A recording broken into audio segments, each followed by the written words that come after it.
Welcome. In this video clip, we will be looking at the strategy counting on. Students will be successful with this strategy when they have a good concept of what numbers actually are and how they relate to one another. This is one of the first strategies that students will use for addition.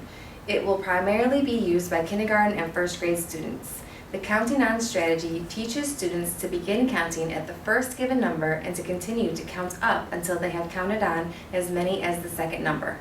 For example, when trying to solve 4 plus 3, a student will use the counting on strategy would start at 4 and count on 3 more, 5, 6, 7.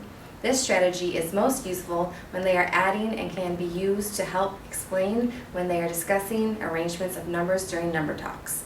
The counting on strategy is meant to be a mental math strategy. However, when initially introducing the strategy, it will be helpful for students to have manipulatives. Now we will model introducing the counting on strategy to students. Boys and girls addition means joining two numbers together. For example, I have 4 pencils and 3 crayons, and I want to find out how many pencils and crayons I have all together. I would add or join them. You're right. One way to do this is to put them all together and count them. Can you help me count? 1, 2, 3, 4, 5, 6, 7. Great job. You're right. We have 7 crayons and pencils all together. But today we're going to learn a new strategy. It's way faster, it's going to be a lot easier, and it's called counting on. When I count on, I pick one group.